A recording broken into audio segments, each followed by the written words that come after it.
I'm going to talk a little bit about what happened yesterday, but I have, of course, something kind of cute to read you.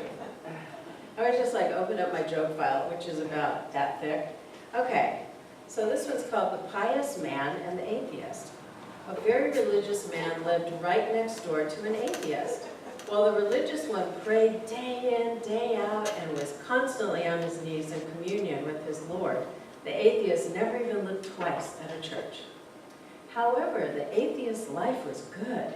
He had a well-paying job and a beautiful wife, and his children were healthy and good-natured, whereas the pious man's job was strenuous and his wages were low, and his wife was getting fatter every day, and his kids wouldn't give him the time of day. So one day, deep in prayer, as usual, the pious man raised his eyes toward heaven and asked, "Oh God, I honor you every day. I ask your advice for every problem and confess to you my every sin. Yet my neighbor, who doesn't even believe in you and certainly never prays, seems blessed with every happiness. Will I go poor and suffer many an indignity? Why is this?" And a great voice was heard from above. "Because he doesn't bother me all the time."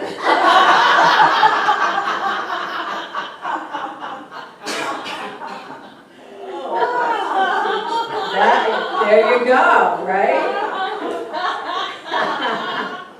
I've had people ask me that too, and I said, they just hold this space of, hey, life is great, it really is.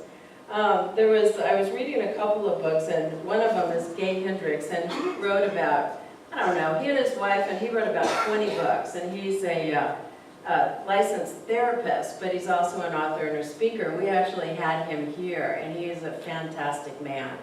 And he was talking about, feeling joy, and I was reading out of one of his books. It's called Conscious Living, Finding Joy in the Real World. So I'm going to have us work on.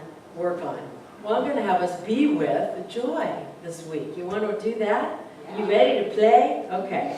So out of one of the books, and I've never heard of this book, and maybe you guys have, so I'm going to find it. Oh, it's called The Art of Living, Epictetus, and it's a small book about his wisdom. And one of the things that he said, and it was written, hundreds of years ago, and the secret to happiness is knowing that there are some things you can control and some things you cannot. That's one of his sayings. Isn't that the truth? It really is. So feeling into joy, my daughter recently was diagnosed with breast cancer. And I realized that she's a bit of a control freak, but she's learned how to let go of what she can control and what she can't control. One of the things she can't control and doesn't have a future about is if this cancer is going to be in her body or come back. She doesn't know that. So what she's doing is taking control of this now moment, which is all we can do, right? And she's researching every single thing about breast cancer. She's researching, what does radiation do? How does it affect your heart? How does it damage your lung? What does the tamoxifen do? All of this stuff, so she can make a conscious, in this moment, a conscious choice. And not being from a place of a victim, but being from a place of a victor.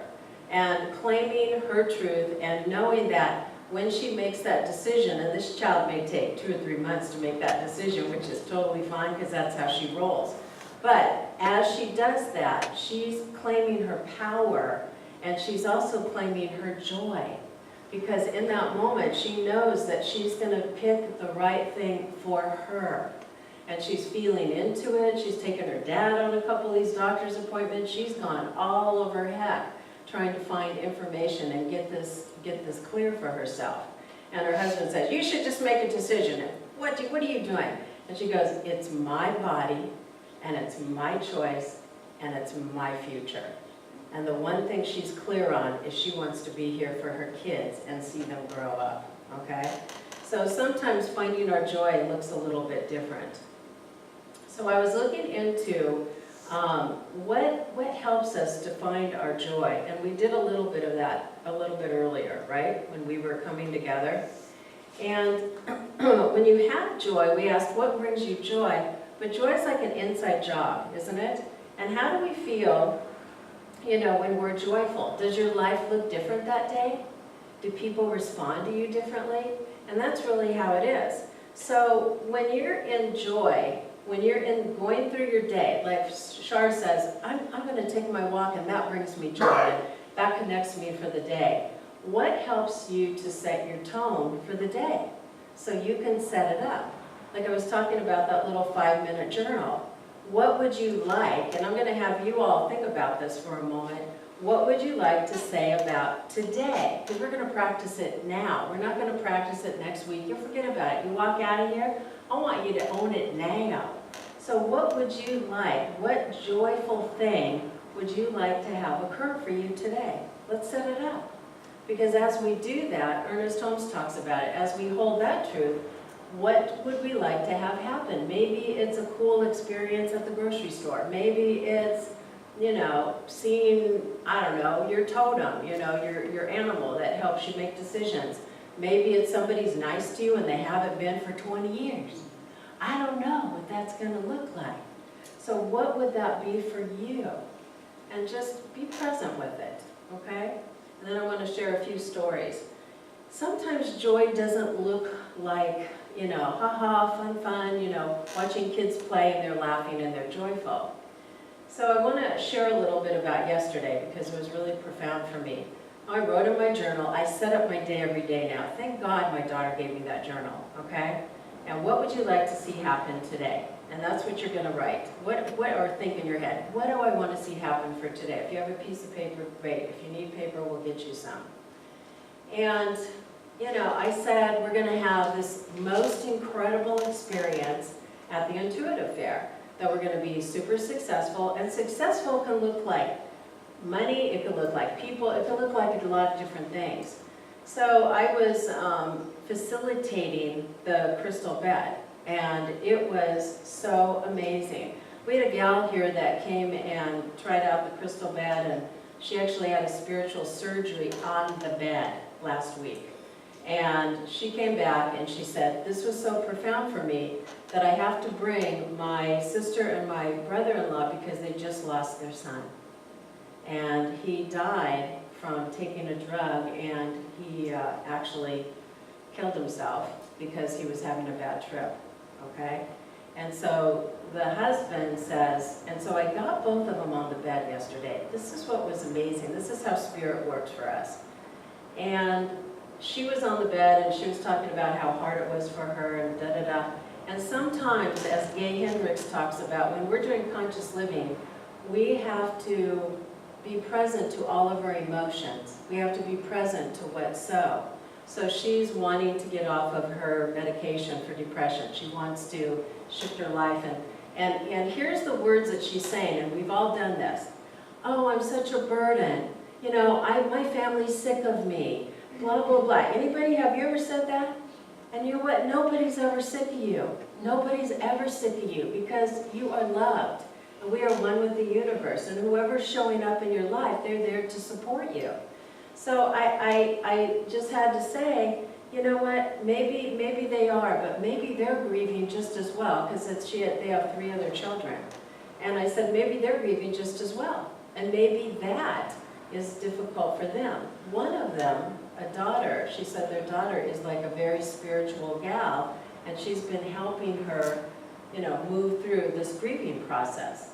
And part of getting to joy is being in that space of allowing our feelings and those emotions to bubble up. Gay Hendricks talked about how he was a rageaholic. He even talked about that here, I remember that. And in his books he talks about it.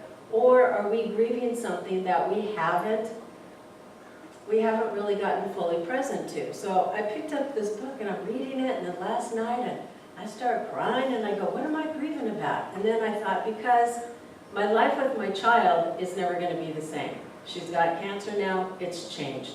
That's it. So grieve it, let go of it, feel it, because if we want to get to that joy that's sitting on our heart, and we want to get to that joy that's so present for us, we have to feel the feelings. We can't just stuff them down. And one of the things, the husband then came in. So I spent, a half hour with her. Then I spent another half hour, 40 minutes with Him, just being present with Him. Do you know that sometimes you can bring joy to individuals by just presencing them? Do you know what I mean by that?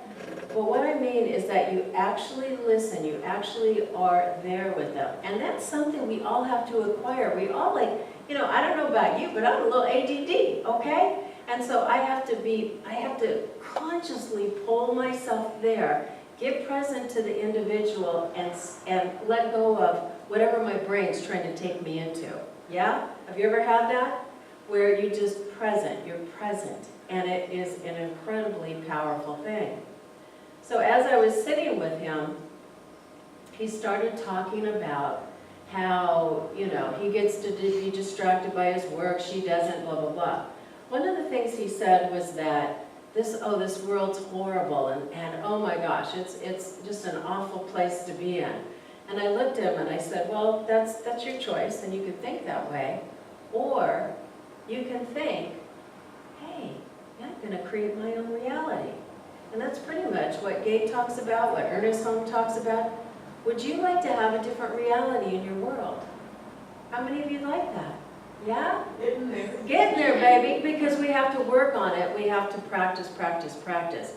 So do we want another reality? Do we want a reality of, and that's why that joke was perfect. Do we want a reality of a horrible job, kids that disrespect you? I mean, that's really, and he was believing that, and he was taking it in. It's a joke, but yet that was his experience of the world. So I said to this man, I wasn't making him wrong, I just said, would you like another experience of that? Would you like to shift and think that, wow, and I shared a couple stories with him, and I love the one that Master Leland told us about the woman, and a lot of you weren't here, but a lot of you were, about during the floods, that this woman was praying, and she was chanting, and the rocks are coming down, and the water's flooding, and she just focused on that, she focused on that, she focused on that, and then the next morning she just said, I know we're safe, I know we're safe. She opened the door, every house was gone except hers. Every house. This is during the Montecito floods, okay? So it's what we believe and what we can create in our world. And this has happened time and again. There's also times where during World War II in England, there were some people and they said, I know my house is blessed, I know it's great. And every house on that street was bombed except theirs. So what makes that happen? It's our belief system and how we feel about life, isn't it? And that's really what we do. So if we want to feel joy, we have to first move into what haven't we resolved? What bothers us in our lives? So what feelings keep bubbling up? One of them that I noticed, and I was talking to one of the volunteers yesterday, but I realized for me, is that there's a part of us that has issues with either claiming when somebody says, you're great, oh my gosh, that was so fabulous, and accepting it in. How many of you can accept it in when somebody gives truly accept it in? When they give you a compliment? Anybody? I know, right? Halfway, okay? Halfway.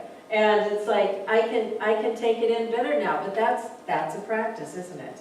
And it really is that. But there's this loving universe around us. There's God and the angels and your teachers that are always loving you, and you're great just the way you are. And the one thing that we talk about, and especially in conscious living and what Gail was talking about, is that it's to really embrace in this moment, like if you don't feel good about something, allowing it in and feel good about it. So I'll give you an example. So I don't know, let's say I create something or I do something and somebody says, well, that's not that good. And then I'll say, wow, years ago that used to really bother me. And now it doesn't. Because what we get to presence in that moment is that, well, that's their reality. That's their stuff. I get to claim and know that I am loved and I am fabulous just the way I am. Isn't that great? So as we do that, just remember what has brought us joy as a child. I want to hear from a couple of you. I've got two, okay, because I thought about this. And I thought, I remember during the summer, did you ever do this? Where I wanted to toughen up my feet so I could walk on the hot sidewalk. Anybody else? Was it? I know, right? I mean, that was just so weird. Why did a kid want to do that? But it was fun, and I wanted to do that because then I could run around barefoot on the hot street, and now I had a thick sole on my feet, you know? And then the other one was, and this is really funny, it was probably 8 or 9 years old, and I had a mic, and I was always talking in front of people. Okay? Gee whiz. Gee whiz. Now, Gay Hendricks, when he was 4 years old, he made a little office, and he would go on his tricycle, and he would go up to his office, and he wrote a little and did a little sign in crayon, problems. And yes, I am not kidding you. So your soul has really been talking to you all these years. I was talking to my tenant who does commercials, and I said, gosh, and I'm inside, I'm like, oh, you can't do that. And I thought, maybe I'll go try it. And she says, yeah, you need to go try it, because even if you don't get anything, it'll be fun. And I said, yeah, because it's something that we could do outside of what we normally do, right? Okay, so what as a child, I want to hear from you, what as a child did you have joy with? And I was playing with my Barbies too, but what else? I couldn't take dancing lessons, so I danced on my own. So you danced on your, I love that, right? And now I'm getting to do tap dance. Now you get to do tap dancing, you get to do what you wanted to do as a child. Anybody else? What did you do that was really fun? I want to hear it, yeah. We used to get these wonderful little rubber animals from the dentist. Oh, yeah. And my girlfriend and I across the street, we would take acorn and all these twigs and all that thing, and we would make a house, we would decorate it for our little animals. Oh, I love that. That is so great. Okay, what else? What did you do as a kid that was fun, guys? You know why I'm doing this with you? Is that I want you to feel that feeling and bring it back into your lives. Yeah, we're adults, but we need adults and we need to bring it back. Barbara and then Roxy. One thing on Sundays after lunch, well, although we called it dinner, the middle meal, we would, after that was done, we would push the chairs and stuff aside, and we would turn on the Romy Gauze show, which was this like American Bandstand type show, and we would all polka and waltz. And like she just did. Yep. See, there you go. She brought it right there. I love it. Awesome, Barbara. Yeah, we need to do musical chairs one of these days after service. That'd be fun. Okay, so Roxy, what was yours? Oh, I used to play with my cousin, and we would take all the romance novels with the silver covers, and we would judge them as the best embrace, the best, the best scenery, all this stuff. Oh We my would always, gosh. and then we would also think up stories to, romance write. novels to write to, yeah. Because you know who's a great writer? Roxy. Yeah. Isn't that interesting? So think back on when you were a child and what did you play at? That was your soul saying, hello, this is what you're fabulous at. And that's really what I'm talking about today. So finding your joy is doing that, yes? And think about that. And don't fear you down, I can't do that, or you know what, Yeah, it was like. I had this really strange but true memory a while ago, and like I started doing, I'm a really amateur stand-up. This is something that I'm very, very amateur. But all of a sudden, like a few years ago, it just like popped into my mind that when I was 10 years old, I was at like a 4-H camp for a week, Right. and they had like a talent show, and there were like 300 kids in the show, and I totally forgot that I won this talent show. Oh, No, seriously, that's great. I was Miss Pine Tree 1973. Oh my gosh, that is so great. It was weird because it was like a little beauty contest and like my little bathing suit and everything. But then they had like a talent portion, and I did this comedy thing, and I nailed it, and I was like 10, and I did not remember that until 40 years later when I said, you know what, I want to get up on stage and do something funny. And then Yeah, the memory came back to me. I really spaced it.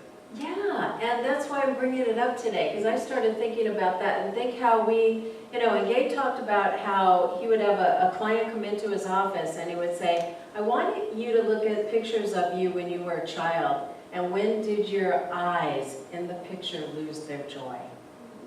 And they would bring that picture in and they would talk about the moment that they lost the joy when somebody squashed them, somebody said something. Isn't that the truth? Yeah? And I thought, wow, that is so true. And we all have those moments, don't we? We all have those moments. So what we can do is flip that around, take the moment that we want to remember, me with the mic, with all the kids in the backyard, or, you winning the talent show. It's something like that to bring that feeling tone into our bodies. And if it's something that we want to recreate, maybe it's my mom or dad or whoever it is saying, God, you're so smart, you can do anything in the world. So that I want to share one last thing, and then there's an affirmation I want to give you. So I was taking care of my grandchildren, and we were putting my grandson down, and my daughter said, well, Mom, I'm sure you can handle it. Okay, yeah, I can. And so I said to my granddaughter, Scarlett, who's going to be 5 and her little brother's going to be 2, and I said, so you can help me, right, baby? And she goes, yeah, I can do that. So her mother sings to her every night. This was so cute to watch. Mommy loves you, Mommy loves you, yes I do. How would you like to be sung like that every night to sleep?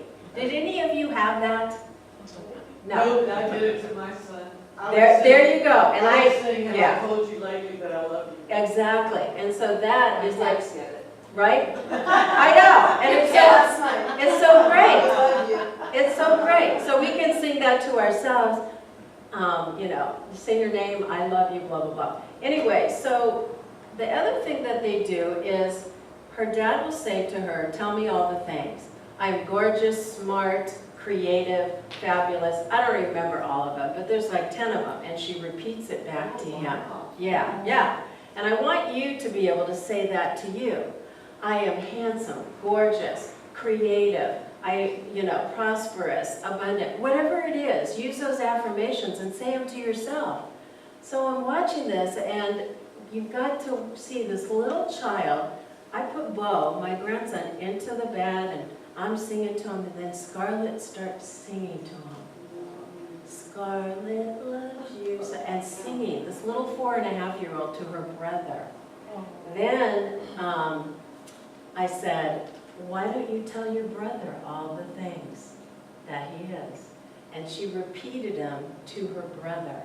So that's going into him on a deep, unconscious, subconscious level. Because as we are programmed with this positive, environment, and I can't wait to see what happens with these kids, man, because if you're held with that foundation of love and joy, security and positivity, you're probably going to go far. And I got to tell you, my daughter, because I would love her and I'd snuggle and I'd fall asleep in the bed and, oh, you're so great, you can do anything. I used to say that to her.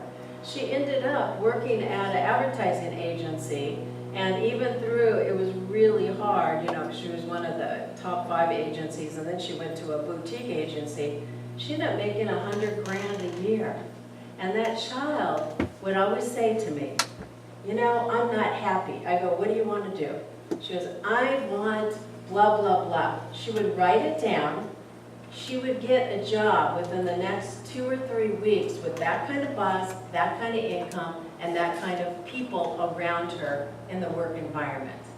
It works if you work it, yeah? And that's what we do. So going out, here's the exercise for this week. The exercise for this week, or let's say today, let's take today. So in each moment, allow yourself to feel joy. If you're not feeling joy, be present. Well, wait a minute. How can I feel joy? That's the inquiry question. How can I feel joy? And like right now, I'm looking out at the trees, and ooh, that's nice. And that's joy. So it's not like this big spectacular thing. How can I feel joy in this moment? How can I feel joy? And inquire that, and then as you inquire that, that's gonna come to you. Maybe you'll get a phone call, maybe you'll see something spectacular. I see crows, and I see squirrels, and I see all these beautiful animals as I'm taking a walk. And I'm laughing because sometimes I'll see how they play out in nature with each other. So be in the moment, and when you don't feel joy, or you go into despair, you go into something else, go, okay, that's fascinating. So that's something I need to get present to, and then I can feel more joy. Am I feeling sad? Am I feeling angry? Am I feeling whatever it is?